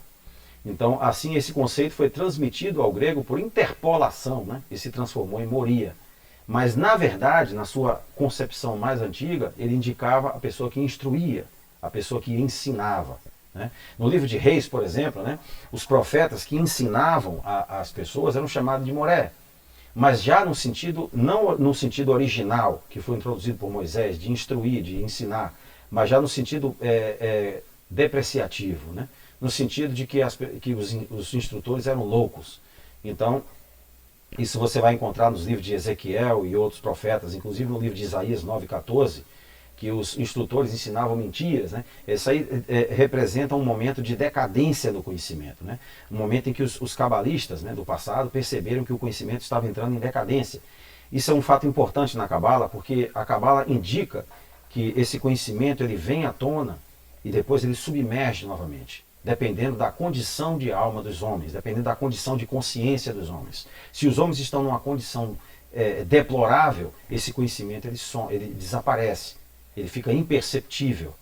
Mas a partir do momento em que os homens começam a erguer o seu estado de existência, a progredirem em conhecimento, a aumentarem em qualidades morais, esse conhecimento realmente ressurge novamente. Isso é um fato interessante que está revelado no texto. Bom, Abraham ben Samuel Abulafia, esse foi um dos grandes no século XIII, né, que introduziu, 1240, 1291, a cabala profética. Né? Ele descobriu, através de seus estudos, a meditação cabalística, né? A recitação de palavras específicas, né? A recitação de letras específicas em ordens específicas, que era baseado nada mais, nada menos do que na gemátria, né? No cálculo numérico que as letras hebraicas possuem. Toda a letra do alfabeto hebraico tem um valor numérico. Né?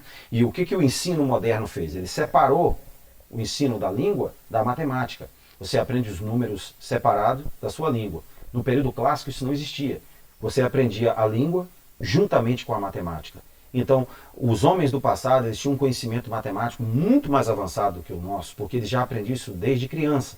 Eles não separavam as coisas, eles juntavam, eles sintetizavam as coisas, eles sincronizavam o conhecimento. Eles não separavam o conhecimento, eles não criavam uma divisão. A divisão causa dificuldades. E isso foi feito com uma intenção justamente disso, de causar dificuldade ao aprendizado. Então você observe que, desse período em diante, ele passa a perceber que a fonologia e a ortografia têm um apelo muito forte, tem uma essência importantíssima no desenvolvimento das ideias e do conhecimento. você percebe que as palavras têm força, né? E se nós não sabemos pronunciar bem as palavras, se nós sabemos concatenar nossas ideias de forma organizada, de forma correta, nós não transmitimos com força aquilo que nós queríamos dizer. Então esse conhecimento foi percebido por Abulafia e ele aplicou isso no sistema cabalístico, ele aplicou isso na meditação, a recitação de palavras específicas em momentos específicos. Então isso foi um trabalho muito exaustivo, né, feito por esse grande estudioso da Cabala e que foi, infelizmente, não tão compreendido por alguns, mas, claro, foi compreendido por uma minoria que conseguiu entender de fato o valor que teve o conhecimento transmitido por Abulafia. Abulafia e a sua contribuição, né? Qual foi a contribuição mais valiosa desse grande homem? A atividade literária de Abulafia abrange os anos de 1271 a 1291 e consiste em vários livros, tratados sobre gramática e poemas. Veja que ele valorizava demais a gramática, porque ele sabia que na gramática se encontrava todo o princípio do conhecimento. Mas entre os quais apenas 30 sobrevivem. Ele escreveu muitos comentários, né? 3, né? Do Guia dos Perplexos, né? Que ele fez um comentário, a Sefer Hagedullah, em 1273, a Sefer Hanefesh, Haei Haneshef, né? Da vida, da alma, né? Hanefesh, Haei, né? No sentido de vida, né? Aquilo que é vivo, né? O livro da vida da alma. Hanefesh é um dos aspectos da alma, segundo a Cabala. A Cabala diz que nós temos vários aspectos, vários níveis de alma, que não são percebidos, né, no mundo físico. Inclusive existe uma tradição judaica, até hoje, em que todo ano, né, a família judaica apaga as luzes, coloca a menorá, né, o candelabro judaico, com as velas, e cada membro da família passa diante dele. O membro que não emite sombra na parede, automaticamente o pai da família sabe que aquela pessoa irá morrer naquele ano. Porque ele já não emitiu uma sombra sobre a parede, como os outros emitiram. Isso significa que parte da alma dele já se retirou. Segundo a Cabala, nós temos níveis de existências diferentes. Nós não temos só um nível. A Cabala é muito rica nesse sentido. E Hanefesh é o primeiro nível. Então, Sefer Sitrei Torah e Sefer Yetzirah, que é o livro da árvore da vida, né? Então, Otzah Eden Ganus, 1285 a 1286, e Gan Naú, um terceiro e um livro que veio a ficar sem título, né? E um comentário sobre o Pentateuco, né? Sefer HaMetzalot HaTorah, 1289. Os mais influentes são os seus manuais, né? Ensinando como alcançar a experiência profética. Vocês lembram que no livro de Samuel, diz que o profeta Samuel, ano passado, estabeleceu a escola dos profetas.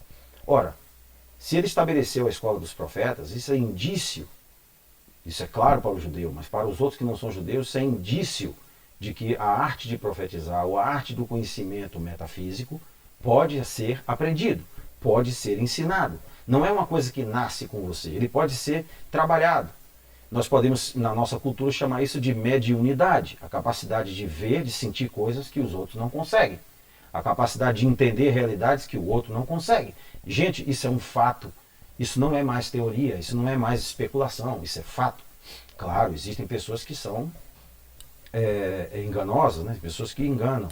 Mas o fato de que existem pessoas que usam isso de forma errada não significa que não exista a realidade, não significa que não exista o fenômeno.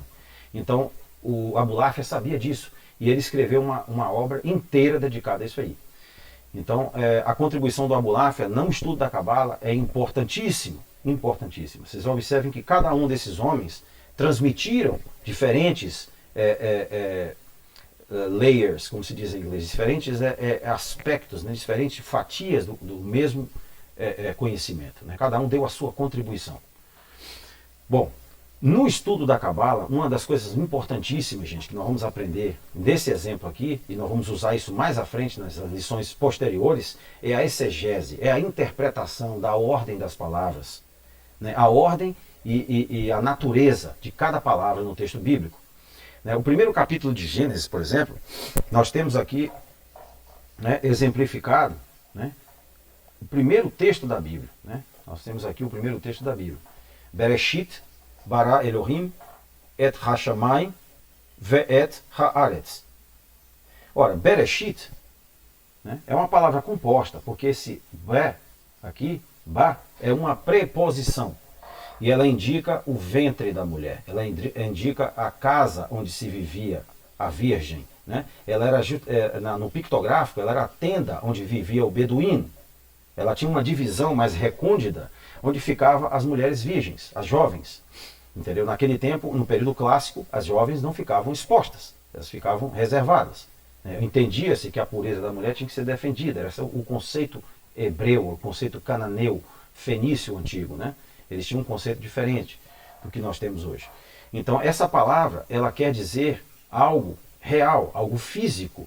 Reshit, vem de reshitu no assírio, e quer dizer o óleo essencial da vida. Nós vamos observar mais à frente como o léxico assírio disserta sobre isso. Para isso nós vamos usar o léxico publicado pela Universidade de Chicago. Né? Nós temos acesso a ele online, qualquer pessoa pode ter acesso. Então, bará é o verbo criar, dar forma, formar. Né? Criar, passar a dar forma, a existir. Elohim é a palavra para deuses. Ela não, é uma palavra que não está no singular, ela está no plural. Elohim é justamente o plural de Eloá, que é feminino, e de El, que é masculino. El é o masculino, Eloá é o feminino, e Elohim é o plural. Então ela se refere a deuses. Entendeu? E o verbo que vocês observam, bará, olha aqui, ele é singular. Ele está no singular, ele não está no plural. Então ele só pode se referir a um sujeito que está no singular. Ele não pode se referir a um sujeito que está no plural, porque não seria correto um escriba altamente educado escrever os deuses cria. Né? Vocês hão de convir comigo. Então este verbo bará, o sujeito do verbo é Bereshit, não Elohim. Então isso quer dizer que de Bereshit surgiu ou foi formado os deuses e os céus e a terra. Certo? Vocês observem que aqui está uma preposição que nunca é traduzida no texto hebraico, nunca é traduzida em tradução alguma, que é et, que é uma preposição que envolve colaboração, junto com os céus e junto com a terra, porque aqui você vê a conjunção vé, que significa e junto com a terra. Então isso quer dizer que a criação dos próprios deuses, segundo diz o texto aqui, dos céus e da terra, surgiu de Bereshit. Bereshit é a origem de tudo isso. Agora, cabe nos perguntar, e mais à frente nós vamos elaborar mais sobre este e outros textos, né, que estão até hoje de forma cifrada, até hoje eles não estão de forma revelada. Nenhuma tradução fez jus a esse texto em hebraico, nenhuma tradução conseguiu realmente nos transmitir o que o texto está dizendo. Né? Foram colocadas palavras que são abstratas, não são palavras concretas, enquanto que Bereshit refere-se a algo concreto, físico, que está em nós. Ó. E a palavra princípio, que é uma palavra abstrata, que foi usada para traduzir essa palavra de forma equivocada, de forma errônea, de forma ilegítima, né? Essa palavra não corresponde ao original. E além do mais, é uma palavra abstrata. Qual a intenção dessas abstrações serem inseridas no texto? Essas abstrações, junto com os calques, né, de verbos, né? O calque é quando você modifica a raiz de uma palavra, né, com a malícia, com a intenção de esconder a sua etimologia, de esconder a sua origem verdadeira. Isso foi feito muito com línguas clássicas, como o hebraico, o latim, o grego.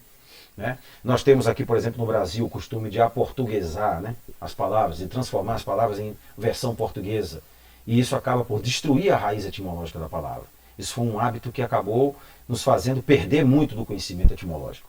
Então nós vamos descobrir, segundo a definição do dicionário assírio, que essa palavra significa algo completamente diferente do que nós fomos ensinados. Não é isso? Então, o dicionário assírio, né, o Instituto Oriental da Universidade de Chicago, ele é publicado online, qualquer pessoa pode ter acesso, qualquer pessoa pode ter conhecimento sobre ele. Na página, no volume 14, letra R, página 271, né, ele foi publicado e disponibilizado pela Universidade de Chicago nos Estados Unidos. Ele diz o seguinte aqui nessa parte, gente, ó, onde tem a seta. Ó. Essa palavra, gente, é uma interpolação do assírio, que é o texto mais antigo, né? Os textos mais antigos que existiam anterior à tradição judaica, do qual, né, Moisés teve acesso. Né? E essa palavra, restu, né, significa, né, no primeira acepção, o princípio, né, a primeira parte, a primeira instalação, né, a primeira realidade. Mas, no segundo sentido, significa a parte mais alta, a parte superior, o summit, quer dizer, o topo da montanha, o topo de algo, né, da existência. E na terceira, que é a verdadeira significado do termo, no original, na sua forma etimológica, significa o óleo mais nobre, o óleo mais primário, aqui, ó, o óleo superior de qualidade. Por que isso?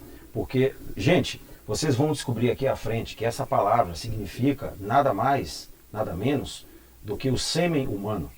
Ela se refere ao óleo que gera a vida. Lá no passado, os assírios, os antigos povos, eles consideravam o sêmen humano como sendo o óleo sagrado, o óleo divino, o óleo que gerava outra vida, o óleo que fazia com que você gerasse outro ser, a tua imagem e semelhança. Então é o processo criativo. Isso na Cabala é um conhecimento sagrado, isso é um conhecimento que é preservado. E é por isso que esse conhecimento não foi transmitido em traduções, porque ele é um conhecimento que não seria percebido facilmente pela maioria, já alienada, né, já distanciada do conhecimento, né, do conhecimento tradicional da Cabala. Então, vocês vão observar aqui mais à frente, por que nós podemos comprovar isso historicamente, né? Porque a Septuaginta, que foi a tradução da Torá e a tradução do Neviim, Ketuvim, que são os livros, né, de Moisés, que são a Torá, o Neviim, que são os profetas, e o Ketuvim, que são os escritos, né, os outros escritos, Provérbios, Eclesiastes, Salmos e assim por diante. Os tradutores da Septuaginta não foram homens como nós achamos, homens comuns, foram os essênios, escolhidos por Ptolomeu. Eles foram enviados a Ptolomeu, né? Eles ficaram numa região reservada em Alexandria, no Egito, antes de 150 a.C., para traduzir do texto hebraico para o grego. E a palavra que eles usaram para indicar a criação foi a palavra esperma. Aqui está, ó, no grego. Ó, aqui está a palavra. Aqui está o pronome, né, que indica a tua, né, tua, possessivo, esperma su. Então, aqui no grego, na Septuaginta, vocês podem observar aqui, ó, utos esti to esperma su.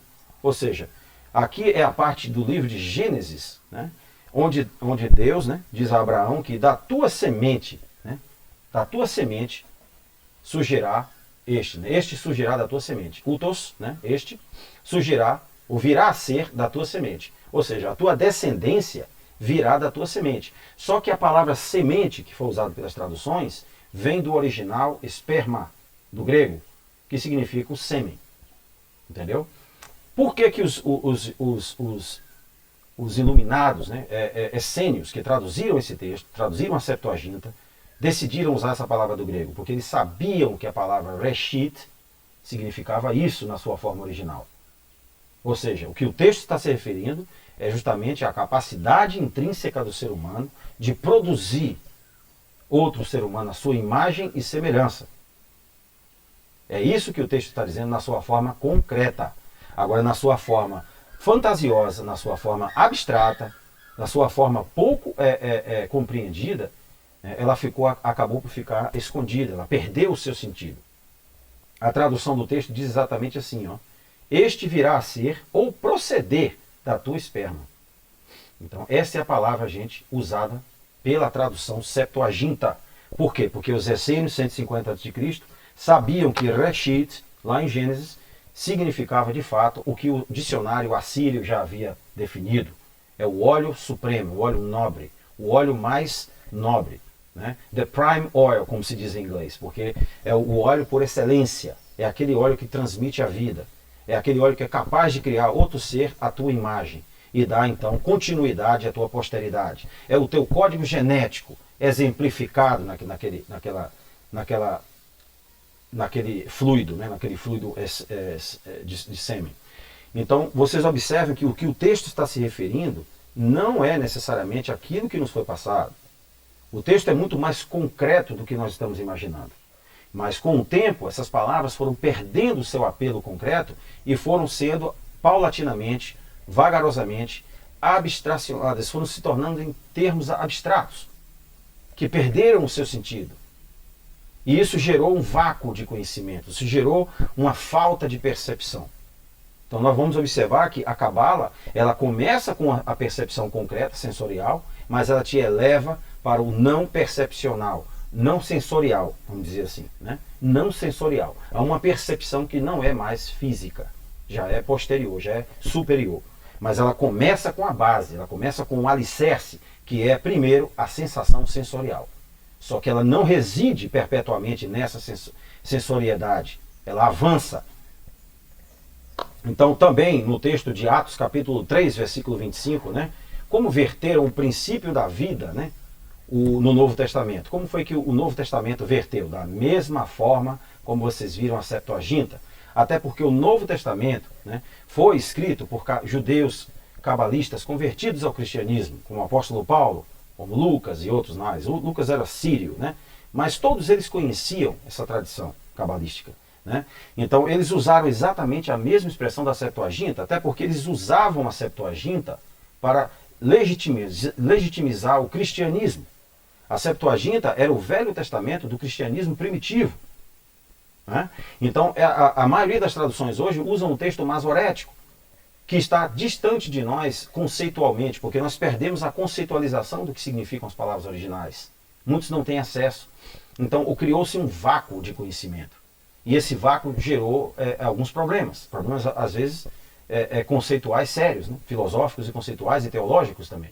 Então, no texto em Atos 3:25 se diz o seguinte: Rimis este tu io, tu profiton, que tis diatikis, e dieteto ofeos, pros tu pateras imon, legum pros Abraham, que nem to spermati.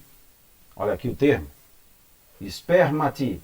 Da esperma dele. To spermati. Ó. Su, ou seja, da tua esperma. Né? Elogetesonte. Passe em patri. Ó. Patri, da onde vem a nossa palavra pátria. Né? As pátrias, aqui é plural. Ó. Patri, tes is. Ou seja, da sua esperma seria gerado, certo? Todas as pátrias da terra, ou seja, todas as nações da terra, da sua semente. Qual é a semente de Abraão? A esperma, o sêmen. Então, o texto grego ele é bem mais elucidativo, ele é bem mais claro quando se refere, porque ele conserva a conceitualização original, né? Spermati. Então, vocês observem que o texto está dizendo claramente o que significava esse conhecimento foi codificado, foi encriptado no original, não foi quando Jerônimo fez a tradução da Vulgata Latina, né? Ele foi então substituído por expressões do latim, né? Deixando-se de lado, abandonando-se de lado a tradição grega, que era a tradução do Novo Testamento, e da Septuaginta. Então isso nos distanciou ainda mais do que de fato o texto está dizendo. Então a intenção desse nosso curso aqui é trazer tudo isso à tona, é revelar muito mais. Isso aqui é só o começo. Nós vamos analisar muito mais, coisas incríveis, coisas profundas, que nunca foram abordadas, que nunca foram reveladas. Então, eu dou para vocês agora parabéns, né, pela a paciência de vocês assistirem essa lição. Espero que vocês tenham entendido, né, que essa é apenas uma introdução à Cabala judaica. Nós vamos abordar ainda, nós temos em total 25 vídeos, né? Nós estamos ainda no terceiro, faltam ainda 22, né, vídeos para isso. E nós vamos abordar na próxima lição a Cabala cristã. Nós vamos pegar uma extensão do que nós pegamos aqui hoje, do que como nasceu o cristianismo, qual foi o contexto do cristianismo dentro da perspectiva da Cabala. Nós vamos pegar os pontos incomuns que foram escritos pelos apóstolos, que foram proferidas por Cristo em suas parábolas, né? Como já observamos com a parábola do filho pródigo, né? Na lição 2, na parte 1. Nós vamos fazer uma ligação entre tudo isso aí para que fique mais fácil para todos perceber de que todo esse sistema é um sistema só. No seu bojo, ele é um sistema que preserva o entendimento, preserva o conhecimento que é milenar. Não é? Então, alguns decidiram usar metodologias diferentes, mas o conhecimento continua sendo o mesmo. Então, lehitraot, que em hebraico significa até a próxima, né, a See You Later em inglês, e na próxima lição nós vamos descobrir então qual a relação que existe agora entre a cabala cristã, principalmente daquele período do renascentismo, né, um período que surgiu, a cabala judaica veio à tona, e fazermos então a junção, a colocação com a cabala cristã, e então começarmos a ver o contexto em que elas se encontram. Até mais.